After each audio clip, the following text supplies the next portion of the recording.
Bismillahirrahmanirrahim. Assalamualaikum warahmatullahi wabarakatuh.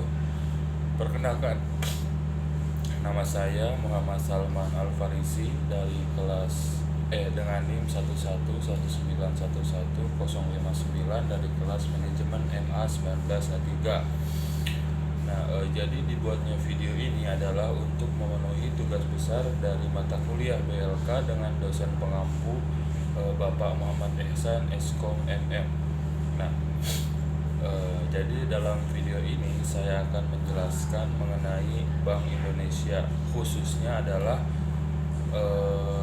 tugas-tugas dari Bank Indonesia. Oke. Jadi Bank Indonesia adalah Bank Sentral Republik Indonesia sesuai dengan pasal 23D Undang-Undang Dasar Negara Republik Indonesia dan Undang-Undang Nomor 23 Tahun 1999. Jadi yang Bank Indonesia ini kantor pusatnya ada di Jakarta Pusat. Pendirinya adalah Majelis Permusyawaratan Rakyat Republik Indonesia, didirikan pada tanggal 1 Juli 1953. Jadi fungsi utama dari bank sentral ini adalah mengatur masalah-masalah yang berhubungan dengan keuangan di suatu negara secara luas, baik dalam negeri maupun di luar negeri. Kemudian kantor pusat bank sentral yang tadi sudah saya bilang adalah di ibu kota negara dan biasanya mempunyai cabang di ibu kota provinsi.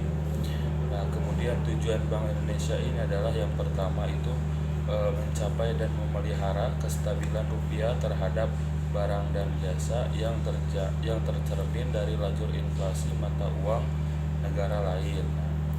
Jadi tugas-tugas Bank Indonesia ini ada banyak gitu. Jadi yang pertama menetapkan dan melaksanakan kebijakan moneter, di antaranya pertama adalah menetapkan sasaran moneter dengan memperhatikan laju inflasi. Kemudian yang kedua melaksanakan pengendalian moneter dengan cara operasi pasar terbuka, penetapan tingkat diskonto, penetapan cadangan wajib minimum, dan pengaturan kredit. Kemudian memberikan kredit kepada bank untuk mengatasi kesulitan pendanaan jangka pendek, kemudian melaksanakan kebijakan nilai tukar berdasarkan sistem nilai tukar yang telah ditetapkan, kemudian mengolah cadangan devisa atau menyelenggarakan transaksi devisa, diantaranya jual beli emas, surat-surat berharga, menerima dan memberi pinjaman luar negeri.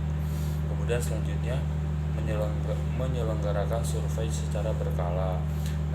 Tugas BI yang kedua yaitu mengatur dan menjaga kelancaran sistem pembayaran.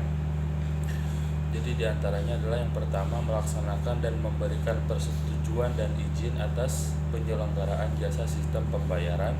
Kemudian yang mewajibkan penyelenggara jasa sistem pembayaran untuk menyampaikan laporan kegiatan, kemudian menetapkan penggunaan alat pembayaran, kemudian mengatur sistem clearing antar bank, kemudian menyelenggarakan penyelesaian akhir transaksi pembayaran antar bank, kemudian menetapkan macam harga, ciri, bahan yang akan digunakan dan masa berlakunya sebagai alat pembayaran yang sah, kemudian mengeluarkan, mengendalikan dan mencabut uang rupiah dari peredaran.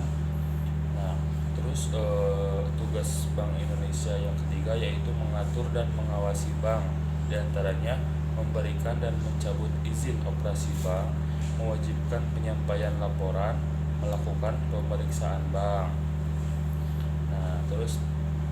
Kemudian di sini ada hubungan Bank Indonesia dengan pemerintah. Jadi Bank Indonesia ini harus berhubungan baik dengan pemerintah Indonesia itu. Jadi hubungan BI dengan pemerintah itu yang pertama itu sebagai pemegang kas pemerintah. Jadi kas pemerintah itu dipegang langsung oleh BI. Kemudian yang kedua, atas nama pemerintah BI menerima pinjaman luar negeri dan menyelesaikan tagihan dan kewajiban keuangan. Kemudian pemerintah terhadap pihak luar negeri. Kemudian yang ketiga sebagai penasihat pemerintah dalam masalah ekonomi perbankan dan keuangan yang berkaitan dengan tugas atau wewenang Bank Indonesia. Kemudian yang keempat memberikan pendapat dan pertimbangan kepada pemerintah mengenai APBN dan kebijakan lain yang berhubungan dengan tugas dan wewenang Bank Indonesia. Kemudian yang kelima, penasihat pemerintah dalam menerbitkan surat-surat utang negara. Kemudian yang keenam, membantu penerbitan surat-surat utang negara. Nah, jadi mungkin sekian penjelasan-penjelasan yang dapat saya sampaikan. Kurang lebihnya mohon maaf. Wabillahi taufiq wal hidayah. Wassalamualaikum warahmatullahi wabarakatuh.